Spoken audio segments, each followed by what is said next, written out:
aussi, donc Maïric d'Aroméopérigorphe Namitab.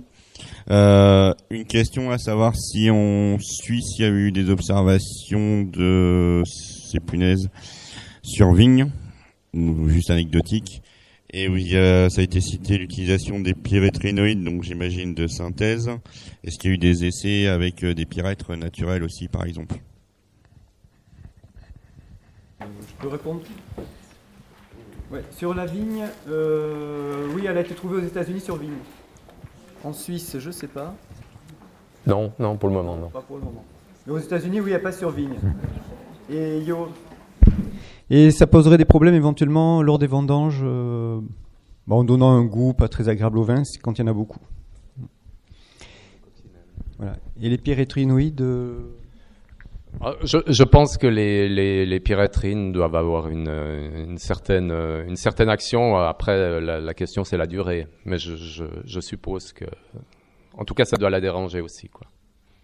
De toute façon, on a vu qu'en la mettant physiquement dans le thiaclopride, donc qui est un produit quand même pas très sympathique, en trempant des adultes à l'intérieur, elle tombe sur le dos, elle reste pendant plusieurs heures à gigoter. Puis le lendemain matin, quand on arrive, elles sont vives, bousses, et le surlendemain, elles commencent à pondre. Et les œufs sont viables. Donc c'est une bestiole quand même qui est intrinsèquement résistante. Là aussi, la lutte purement chimique, c'est illusoire. Bonjour, Leïla Ramad de l'Association nationale des producteurs de noisettes. J'avais une question par rapport à l'environnement, un peu la même que Drosophila suzuki tout à l'heure. Donc nous, on a fait toute une batterie de battage cette année pour retrouver des punaises. Et on a bien vu qu'a priori, le fait de laisser des haies près des parcelles conduisait à ce qu'on ait beaucoup de punaises, plus que dans les cœurs des vergers. Du coup, je voulais savoir s'il y avait des études qui avaient été faites sur les espèces de punaises en général pour montrer s'il y avait ces influences-là ou pas. Moi, j'en connais pas. Enfin, il y a des études sur les punaises, mais en fait, il n'y en a pas énormément. Et savoir si elles passent des haies dans les parcelles, moi, j'en connais pas. Alors, ça a été observé aux États-Unis, justement. Et Aleomorpha, c'est un peu en plus gros, mais c'est un peu comme Suzuki. Donc, elle change de milieu sitôt que soit elle est dérangée, soit la nourriture lui convient plus. Donc, ce qui se passe, c'est effectivement, je pense que ça serait pas une bonne idée d'éliminer les haies. C'est le même truc, mais de les utiliser effectivement comme abri ou voilà, essayer de les faire rester dans les haies. Et là, peut-être aussi en y mettant une succession de fruits qui leur plaisent. Parce que je ne pense pas qu'elles apprécient particulièrement la pomme si elles ont d'autres fruits à disposition. Par contre, il faut que ça soit des fruits ou des graines. Ça, c'est clair qu'elle adore ça. D'ailleurs, si vous voulez les trouver, le plus simple dans les villes, c'est d'aller regarder sur les fraxinus, sur les frênes, au moment où les fruits sont verts. Bernard Guéry du SRAL-Aquitaine.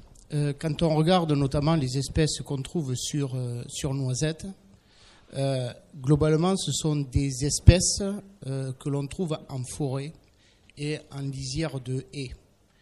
Et donc ça veut bien dire qu'à un moment donné, elles rentrent à l'intérieur des vergers.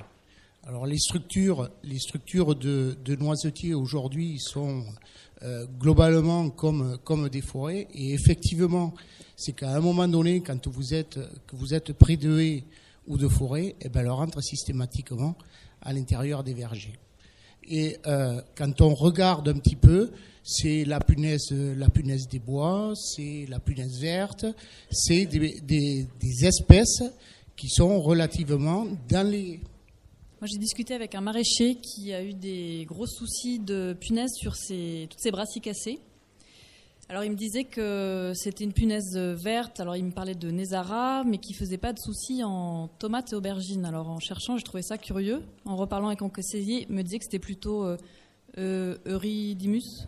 Enfin, voilà. Donc, je voulais savoir c'est des Eurydiema. Eurydiema, sûrement. voilà. Donc, a priori, punaise sur brassicacée, c'est pas la Nesara.